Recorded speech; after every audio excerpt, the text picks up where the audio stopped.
How come there's no solar? Solar? Question, there's no option for solar. Well, because they're going by common things. I think in the next 10 years, solar is going to be very common, but they may not put it here. This document, for whatever reason, they do not change this document. They do not take things out. They do not add things in. They have a supplemental document called an SPQ. We're not going to go over that today, but there's a supplemental document that's twice as much stuff as this. That is an amendment to this. They don't want to touch this because this is the statutory main document that had to get approved by the state of California as a required document for all those people who fit the category that I mentioned in the beginning. But they should put solar on here. They also should put a question on here if anybody's passed away in the property in the past 3 years, which is a big question to a lot of people. But they won't do it to this document. They won't take anything out and they won't add anything to it. What's the name of this form? Transfer disclosure statement. Oh, you said that TDS. Okay, regular TDS. Not. Yeah, you had a question? Yeah, hi Frank. My question is, like this form, does it just mean that these things are like physically present there on the property, but may or may not be in working condition? Or does it mean they are in working condition? Like most of the times I've seen in like 1960s, 50s homes, carbon monoxide detectors and smoke detectors are like from 1960s. They might be working, but barely. So But- does, Well, your answer is right here because it says, are there, to the best of your knowledge, any of the above items not in operating condition? oh, okay. So just because, let's say a stove is one of those stove tops that's locked in there, if it's not working, you're supposed to say yes and then say stove top not functioning. Anything that's going to remain behind, if it's functioning, you don't mention it. If it's not, you answer this question truthfully, yes, and explain what is not functioning.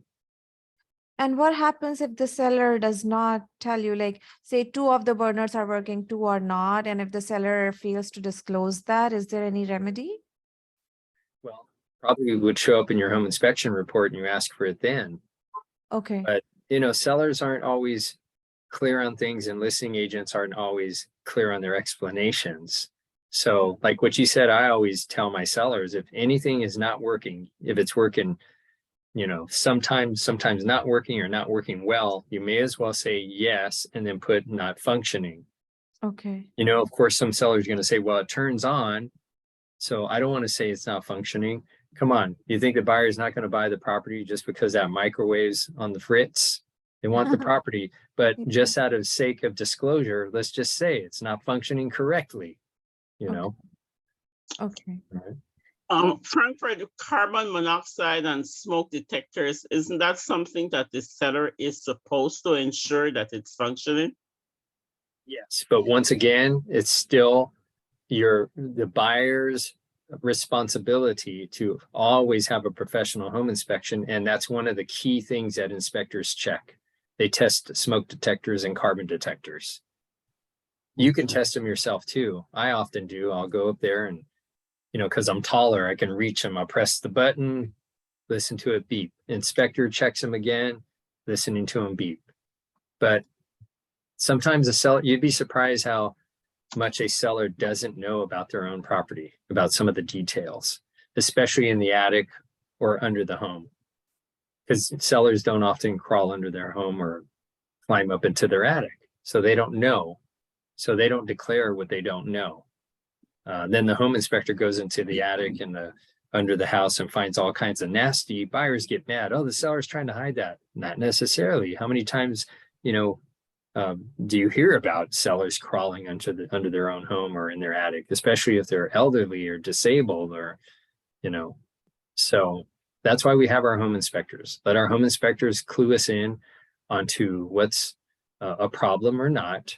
And then if we are concerned about something, we bring in the specific professional for that. The inspector goes into the attic and says, it looks like I see fresh, moist wood water stains in the ceiling. There may be a leak. Okay, so after that inspection, schedule a roofer to go in there ASAP, because the roofer is the licensed professional to do that.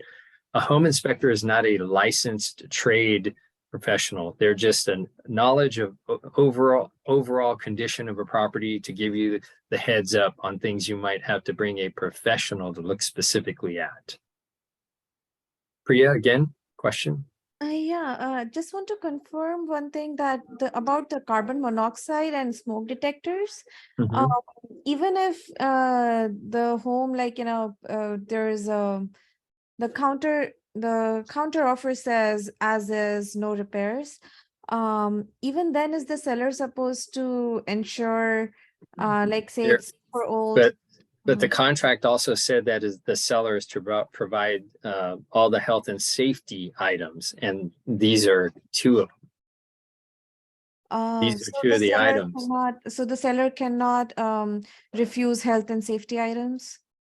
They're not supposed to. They can, and if you agree to it, then fine. Specifically, like say specific, they could say as is, but the contract says that certain things have to be there. And then on top of it, the appraiser could call them out. And if the appraiser calls them out, the seller's got no choice if they want the deal to close,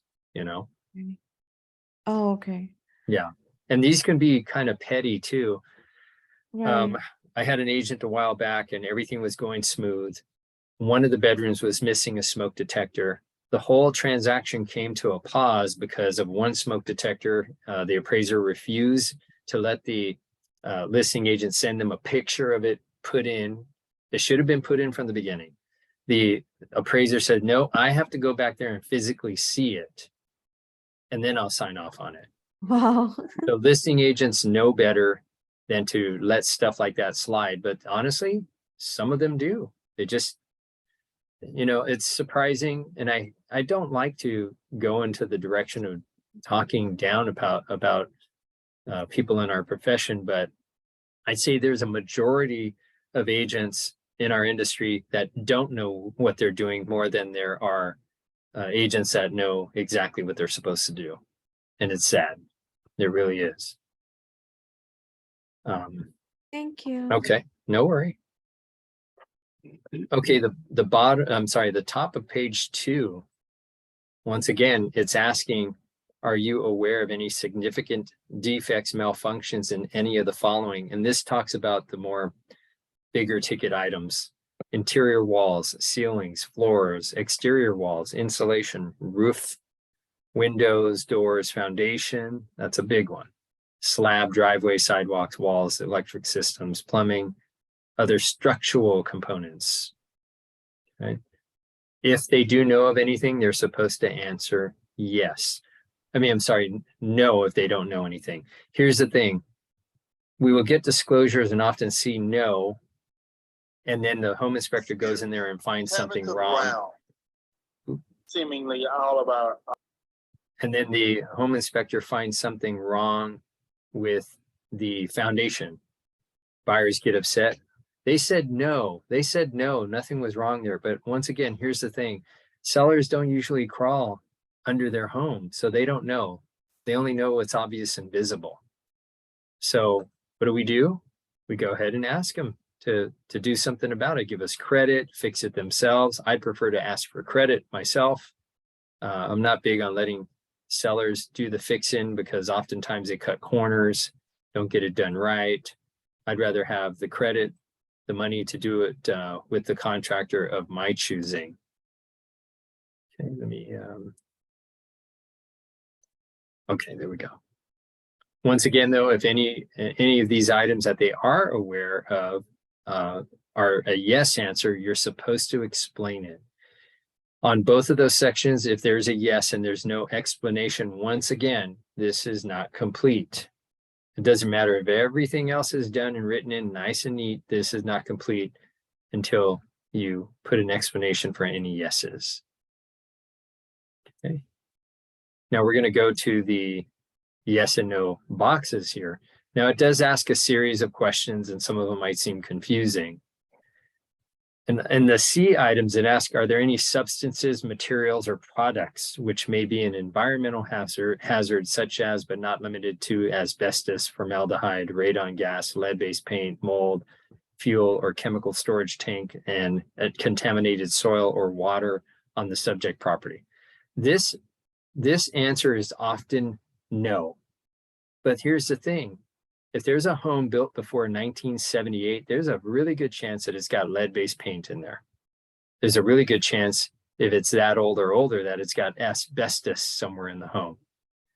Is the seller lying to you? No. Once again, a lot of sellers, when we didn't have these regulatory questions and all the, you know, the grilling here of documents, a lot of them just don't know. And if you don't know, Car Legal says you're okay to check no, because it's the same thing as I don't know. It's not that you're lying, it's that you don't know. That makes sense, everyone?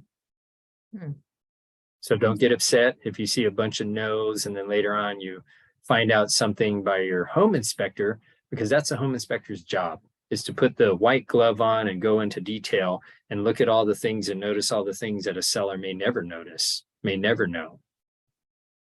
And I've had even my share of sellers that tell me, Frank, this sale is as is. I'm not doing anything. I'm not lifting a finger. I'm not going to fix anything. I'm not, nothing.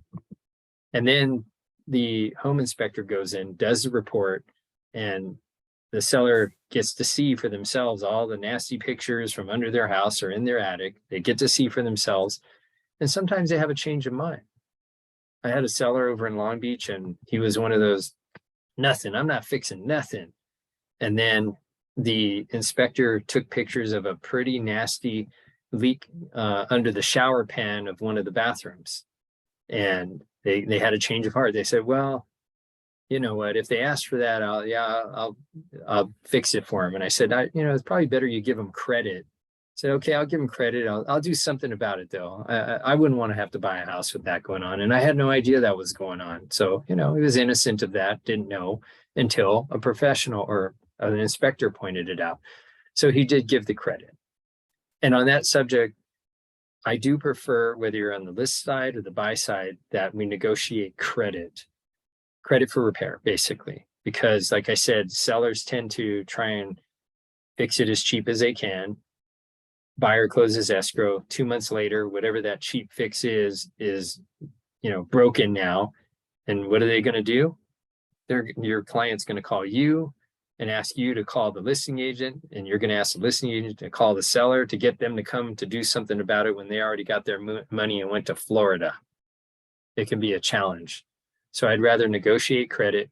Your buyer gets money, basically credit money toward helping with their closing costs. That's how we usually do it. That means they don't have to bring whatever that amount of credit is out of their bank account to the table. They get to keep it there and use it to fix said item. Fix it by someone they know. If someone that does it doesn't do it right, they're only going to that person. They're not calling me. I'm not calling the other agent. The agent's not calling the seller and going down the chain. We're just handling it right there. Okay. It also asks, are there any features of the property shared in common with adjoining landowners, such as walls, fences, driveways, whose are responsibility for maintenance? Often people will check no on this too. Sellers sometimes just don't know. It's not explained to them. I will not coach and manipulate my seller to fill these out how I want, but I will just go over things. I will basically read it out to them and say, what do you think? Yes or no? And sometimes when they're reading it themselves, they might not clue in, but when I'm reading it, it might make more sense to them, because literally every home is going to have some kind of common wall, right? How many places have you seen where when you go in the backyard, you look to the left and you look to the right and there's no walls, no nothing, except for that show called Big Love, if anybody watches that, which is weird, So, okay. But if they say no, hey, that's their answer. They're saying no. They don't know better. They didn't understand it. I wouldn't get mad at them. Nothing like that. I would see for myself. I'm seeing a wall. I'm seeing a wall between this house and the neighbor's house. It's obvious, it's visible, it's just common sense. Any encroachments or easements that may affect your interest in the subject property. What are encroachments and easements? Easements can be things like a accessible pathway that goes to your backyard, like a regular gate or fence or something like that, where there might be a power company utility pole in the back that services the whole neighborhood. And when you're buying that property on your title report, it will likely say there's an easement for a utility company that you must allow access to when the technician needs to go to it. So you're not supposed to tell some technician, you can't go in the backyard. I don't care if all the power is out for everybody. You can't go back there to fix it. It's part of the deal when you buy it. It's something you accept as part of the title as an easement, an accessible area. Make sense, everybody? I'm actually going to bring in a title person in a couple of weeks to go over some of the things like encroachments, easements, liens, and all those things, what they mean. It also asks about any room additions, modifications, or anything done without permit. Okay.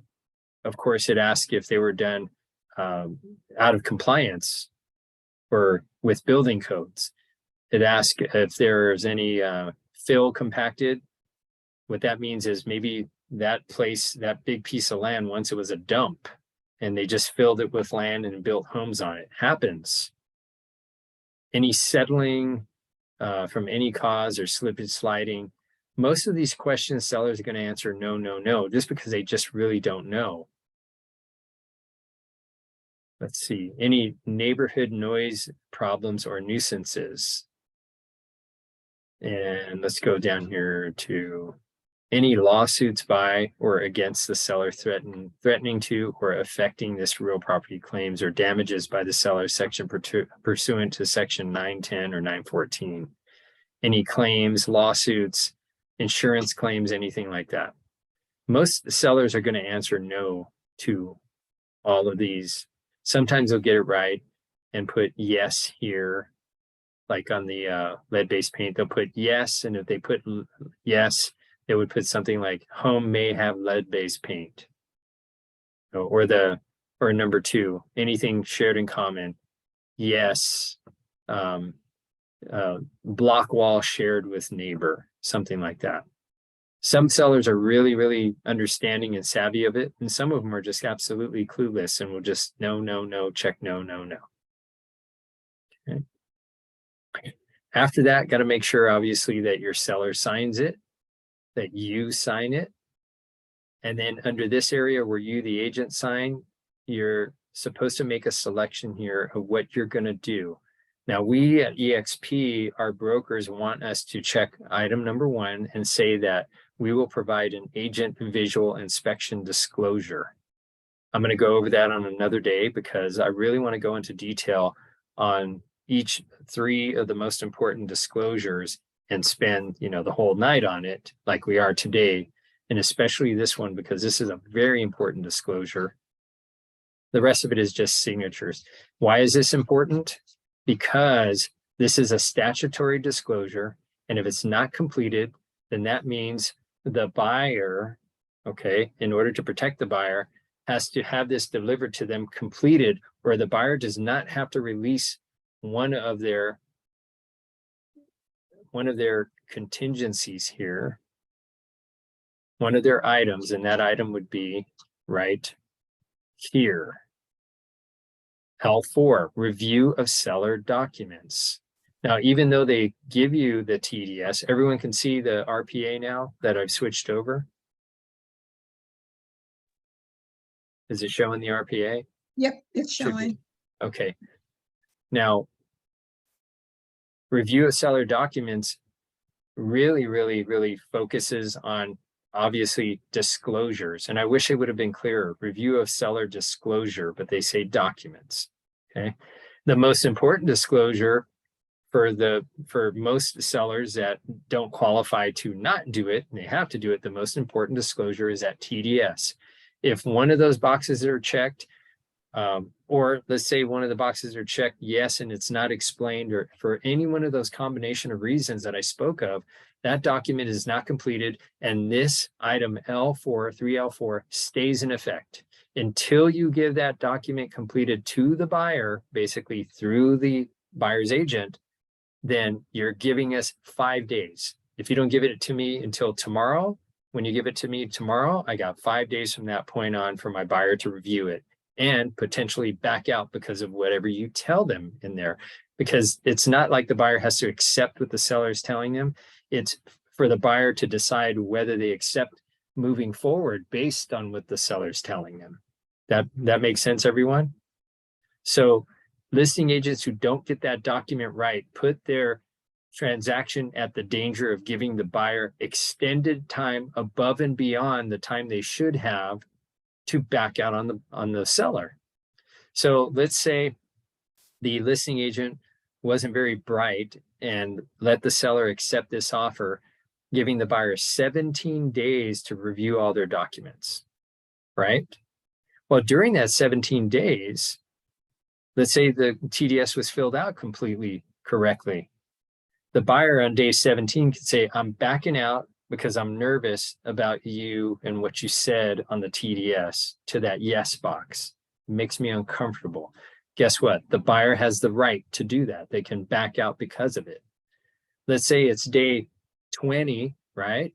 And the buyer's already released their contingencies, but the listing agent hasn't given the TDS to the buyer's agent and to the buyer complete yet. Guess what? This timeline that is already expired opens right back up when the listing agent gives the corrected document to the buyer, because it says right here, 17 days or days after acceptance or 5 days after delivery, which is later. That's why it's so important for listing agents to get that document right, go over it however many times you need to with your seller to make sure it's complete before you hand it over. Because you don't want to hand it over and honestly, have someone who understands this like me, who doesn't tell you, the listing agent, that you sent it to me incomplete. You know why? Because I'm going to put that aside. And if I need to buy extra time down the road, I'm going to use your incomplete document against you. And there's nothing you can do about it. It's a helpless feeling. That said, I don't know if there's someone in this group who I'm working on a transaction with who would be willing to share their story of an incomplete TDS. Is there someone in this group who'd be willing to speak about it briefly and the interactions with the listing agent? Anybody? Are you talking about me? Well, I was hoping you'd speak up. Okay. So, I am one of those, Frank. I'm dealing with it. okay, well, I have dealt with it this so many times. Incomplete TDS, like Yeah. so many times. and it's amazing that, like I said, I'd say 50% of the time, the listing agent makes a mistake. It's incomplete. Yes. They don't Yes. do it. So In that, my case, they did not check the the fence thing adjoining what's that point on C2. They did not check it completely. okay, well, see, that's the thing. If they miss a box, they don't answer a yes or no, it's incomplete. It's not Yeah. complete, Yeah. So that said, Renee, do you mind briefly kind of sharing our experience and maybe even, talk about the elevated level of emotions that happened with the listing agent when it was revealed to her that she made a mistake and she wasn't told right away about it? Hello, everybody. Good evening. Yeah, so we're close to closing escrow on this one, and I hadn't really talked to the listing agent that much. I mean, here and there, but it's been pretty quiet. But late last week, escrow said that we could probably close early, and I think the listing agent probably sent that message to the seller. And all of a sudden, the listing agent just like, we want everything now, right? And so she kind of freaked out a little bit. So she did send these the TDS and the SPQ and a lot of her disclosures. But like Frank was saying, to buy some time, a lot of these issues that he's going over tonight were not completed. were not completed, like the date on the TDS, and none of the 3 boxes, any of them were, none of those boxes were checked. It was just not completed. A roof type and age wasn't completed. There were just things that were just not completed on this TDS. And you did check with Carr on whether it was Oh. complete or not, right? Yeah, and I did actually call, Frank had pointed out that I should call Carr Legal, which I did. And I pointed out, because I was telling him that the listing agent is like demanding that we release all our contingencies, every single contingency, because her seller was freaking out that we got to release all contingencies. So I knew we couldn't do that, but like Frank always says, call Carr Legal. At least you get your name in there, that you're the first, just in case something happens down the road. We're the first to notify Carr Legal. And so that's what I did. So I talked to one of the attorneys there. He said, yeah, you're in the right. Everything you're doing is right. I told him that, the TDS was not completed completely. It was not, there's things missing. And he was like, yeah, it has to be completed, and you have 5 days after they resubmit, their correction and things like that. So he said we were pretty much he was on board with us. And so it's always good to call Carr Legal. It is, but yeah, there's the number for Carr Legal, by the way. They're very easy to talk to. I spoke to, I think his name is Justin, but I think there's a few others there. So at least I got my name on the board, just in case if the listing agent ever went back to Carr Legal, we're on record, and so we're first in line. So so that was good. But anyways, so she was freaking out, like, why didn't your TC tell me about these corrections, 2 weeks ago when we submitted? And I told her calmly, it's like, and Frank, I think did too, it says, well, we're not here to review your work. You're an experienced, realtor. These should be this is your duty, this is your job. These should be completed. And that's not my TC's job to review your work and tell you what you did wrong, or not wrong, but that you did not include. So she freaked out. She talked to her broker. The broker said, oh, everything was done right, but it wasn't completed. So she took it very personally, that and she said that our TC was mean to her, that Frank was mean to her. And actually she did speak to Frank directly, because I gave her Frank's direct number, because she wanted to talk to the TC. Like, I want to talk to your TC. So I did. She tried to steamroll me. Yeah, she tried to steamroll me and him too at the same time. She brought a stick to a gunfight. Yeah. So she got her feelings hurt. And she was just upset. She was almost in tears when she talked to me, that your TC is so mean to me. He didn't treat me well, blah, blah, blah, blah. And I know Frank, he's not gonna, he's not like that. So, but she just got called out, basically. I think that hurt her feelings more. And I think she had her seller on her back also, because now everything was rush. I think she promised, this is, I'm just assuming, that we're going to get all the contingencies removed, but we couldn't do that, right? First off, we were waiting for, it's a condo, so we were waiting for the HOA cert, so we couldn't remove the loan contingency. And of course, the reviewing of seller documents, we could not release that one. However, we already had the appraisal done.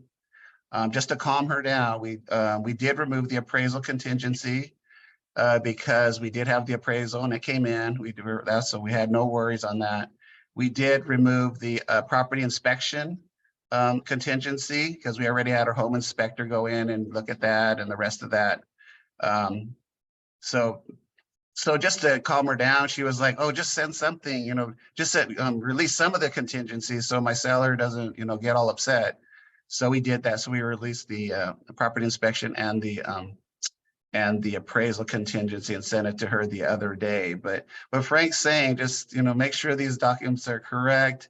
She just freaked out. And now she's still demanding, that we release the loan contingency, because we did receive the home cert, the HOA cert today. So right when escrow got it, she was like, she texted me like, okay, you got it now. Now you got to release the loan contingency. And I did not text her back. But like what Frank is doing right now, is circling the 5 days. Anytime you get a revision or something corrected again, you have 5 days to review it. Your buyers have 5 days to review. Each time they do that, every time it resets the clock. Every time there's a revision or something to be corrected, it goes back to 5 days. So just to let you know on that. So that's kind of the little drama we had the last few days. And this happened like Friday and Saturday. She was just calling me and calling me and calling me just to, release some of these contingencies. So it could get to this point. I don't know if any of you have been involved in something like this, but it does get exhausting when they're like relentless. And it's because of their possible mistake, because they might have promised the seller something and now they're scrambling basically at this point. So that's kind of our experience. And so anything else on that, Frank, that you want me to go over? Well, a lot of agents will voluntarily start releasing their contingencies on whatever date you agreed to. It comes down to this. Your duty representing your buyer is to do anything and everything tactically and ethically legal per the contract to protect them. These contingencies, this is a flawed contract. So even right here, it says investigation of property. That would be the physical inspection part. On day 17, like other contracts, this is different. On day 17, when your 17th day comes to term or is due, unless you in writing put, we now release this with a contingency release. There's a document called a contingency release. We now release this contingency. Until you do that in writing, signed by your client, this has a default extension. It just keeps on going to day 18, 19, 20, whatever. I've had it go until the day we close escrow. And the listing agent never have either the savvy or honestly, the intestinal fortitude to force me to do it. It happens. So to me, I'm not trying to make enemies in this industry, but I'm also not going to compromise my client just to please the agent on the other side, especially if they're experienced. And Renee and I were surprised to see that she's been doing this for 20 years. Who knows how many clients in her file back when that she put in jeopardy for not having a document like this in that file completed. Now, beyond 5 years, because that's our statute, really, you're supposed to maintain but everything in the past 5 years where she did that wrong, if something legal were to happen, this is one of the first documents, the TDS, to come up to see what was said by the seller to the buyer. Was it said right? Was it complete and all that? Very important stuff here. Very important that you understand the nuances too, and the repercussions and the defaults. Like I said right here, and like Renee said, whenever the seller gives you a required disclosure, like a TDS, and it's not complete, until it is complete, you get 5 days to review it. And that opens the door for the buyer to bail on that seller.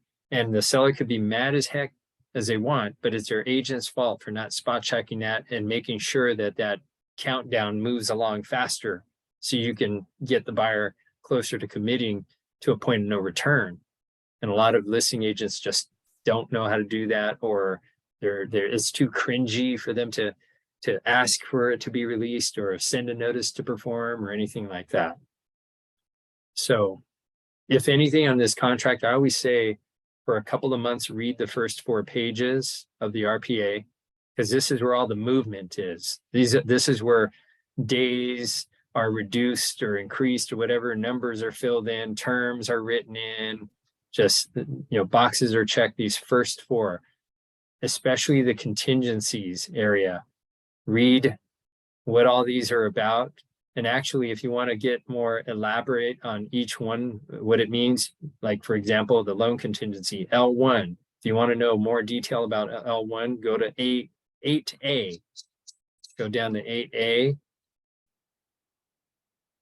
And it'll tell you more detail about what does it mean. By the way, that's what those line items or boxes mean. Sometimes agents get confused. Why does it say this here and this here? This is the actual item number. This is the section you can find more information about that item number.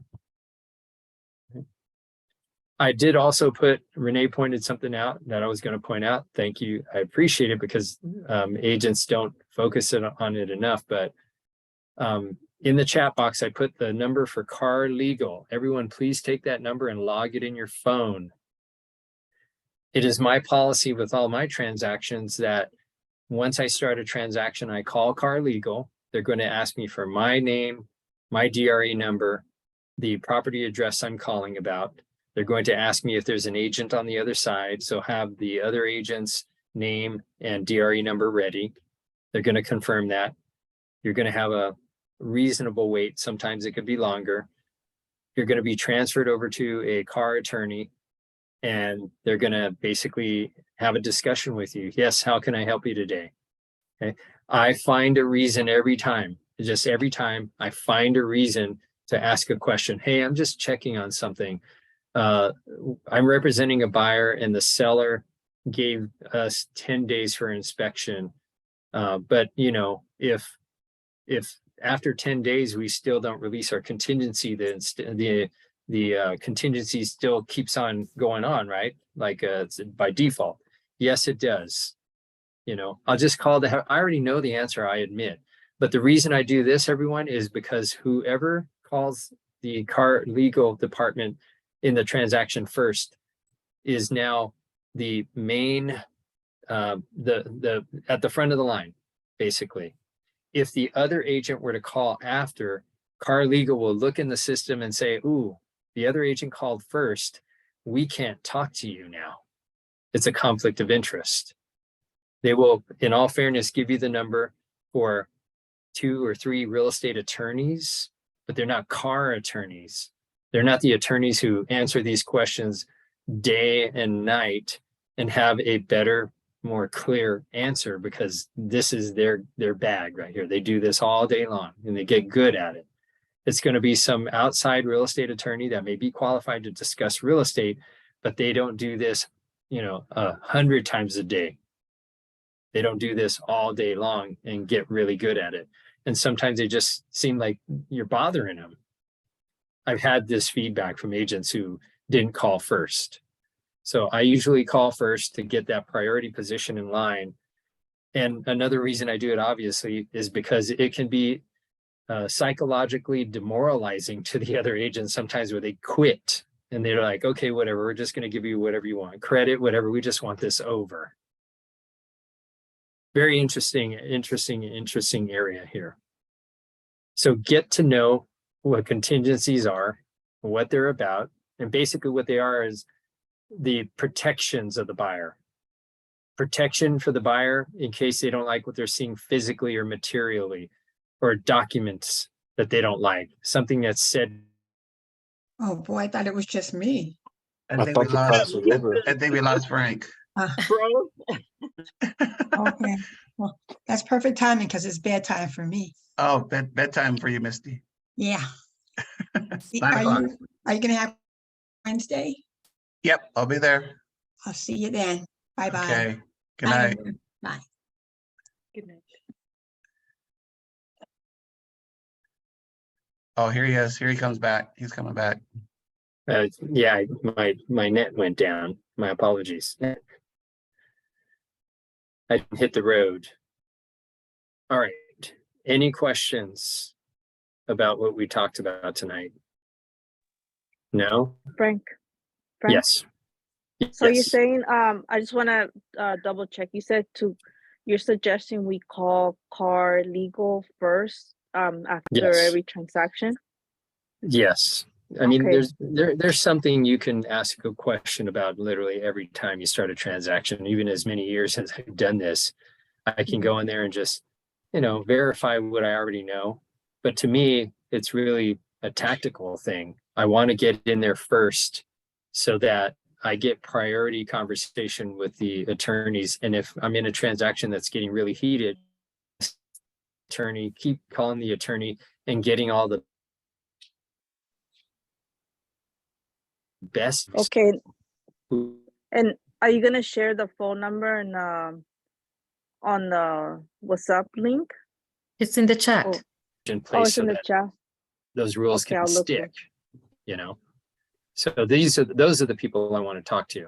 I don't want to talk to some real estate attorney that's not a car attorney. Yeah, they're a real estate attorney, but they don't deal with these issues repeatedly every day. You know, that's why, like, even with lenders, I like direct lenders because they're not distracted by savings accounts and checking accounts and all the other things that some lenders get sidetracked with. They're just good at that one thing because they do it over and over and over. They have the same discussion, the same talk, the same remedies all the time. So that's why I do it. And of course, you know, I'm all about the psychology. You could really psych out the agent on the other side. It's kind of like, I don't know how many people are familiar with Michael Jordan. Anyone remember Michael Jordan? Yeah, I'm getting that old, man. Yeah. Yes. Okay, well, Yes. the thing with Michael Jordan is he would say that he knew he won games sometimes the minute that he walked out onto the court, even before the game started, because he made his presence known out there, and they would see him, and they were intimidated by him, and they feared him because he was the one that would get out there first, and he did it on purpose.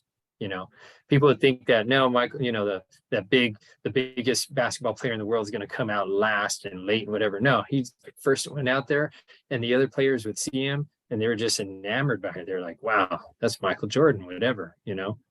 It could be, so psychology could be where you call first, the agent calls, and they get demoralized because they're told that Car Legal can't even talk to them because you got in there first. That makes sense?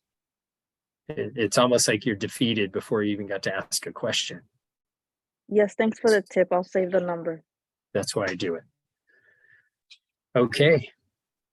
So, So can I ask one question, Frank?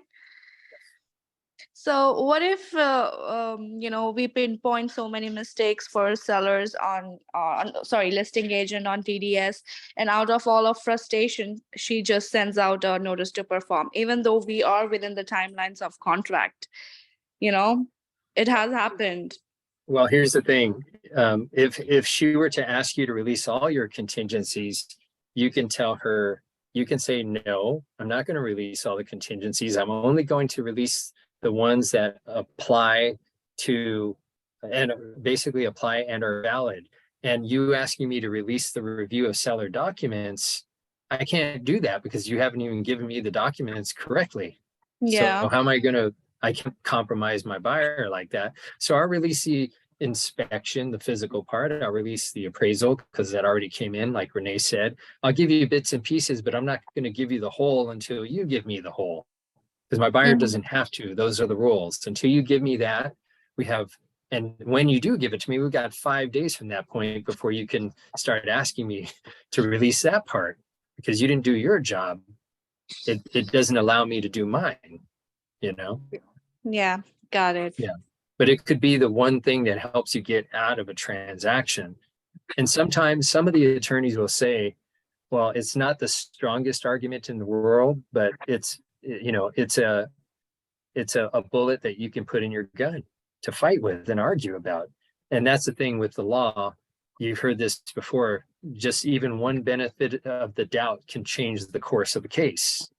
All they need is that one benefit of the doubt. And that opens the door for that person to win a legal battle.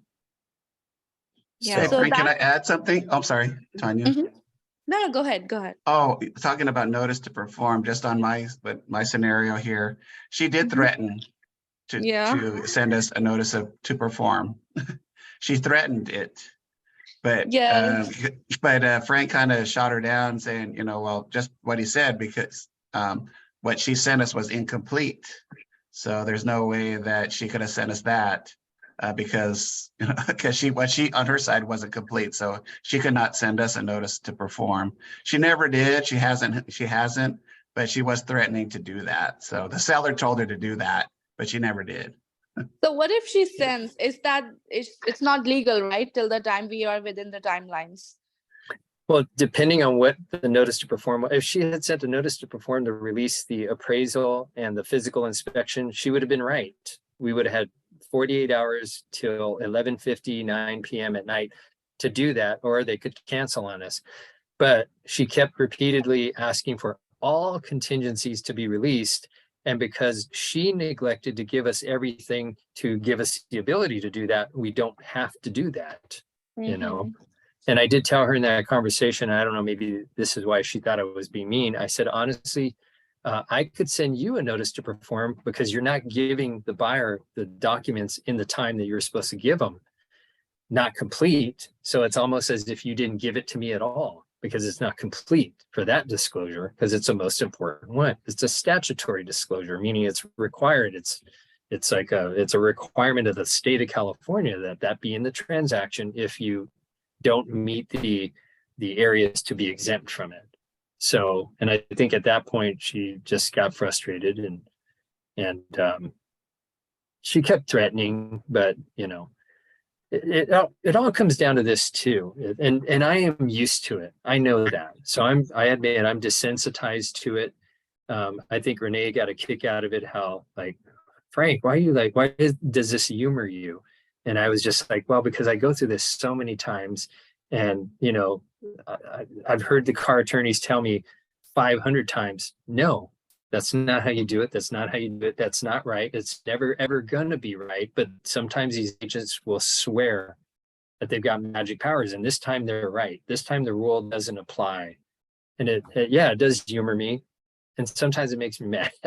Sometimes I just like, oh my gosh, we need some kind of yearly equivalency tests in our industry or something, because there are just a lot of neglect agents out there just slinging paperwork out there, which is the worst thing to do because it's something in writing. When you put something in writing out there with your name on it, it should be right because there's no taking it back, you know? I felt Yes, like he was thank you. enjoying, I felt like he was enjoying it. Well, I was. I was like, that's what I told him. I go, sounds like you're actually really enjoying this. And he's like, yeah. Because I think, because she was being kind of really forceful and rude. So I think, and she was telling that he was mean to, but she wasn't treating us very well either. So. Yeah. So believe me, I don't do it because I want to do it or because I'm mean or whatever. I do it to protect the client because ultimately, and you heard the term fiduciary duty, basically your ultimate, absolute 100 commitment duty to the buyer is to protect them. And you cannot have a weak gut and a weak heart for whatever the other side throws at you. You cannot give in to their pressure just because they're making you feel guilty, they're making you feel whatever, belittling you. Ultimately, in the end, who would you rather upset? The agent on the other side or your client? You know, that makes sense, everybody? Yes, thank you. Okay. Any further questions there? Nope. Okay. So we're going to call it a night right there because I know that was probably somewhat of an exhausting conversation there and topic. But what we talked about tonight, really go in your zip forms and pull up a TDS. Of course, check your RPA in those contingency areas and then go to the sections that it refers to elaborate on those and really get a good understanding of that. If you did that for a couple of months, few months, I'm telling you, your whole perspective on everything is going to change. Your confidence level is just going to go through the roof. And ultimately, you're going to be prepared to deal with these things on both sides. You're going to know as a listing agent, hey, I can't mess this up. And then on the buy side, you're also going to know, hey, they messed up. I admit I put things on the side. It's not my job to tell them.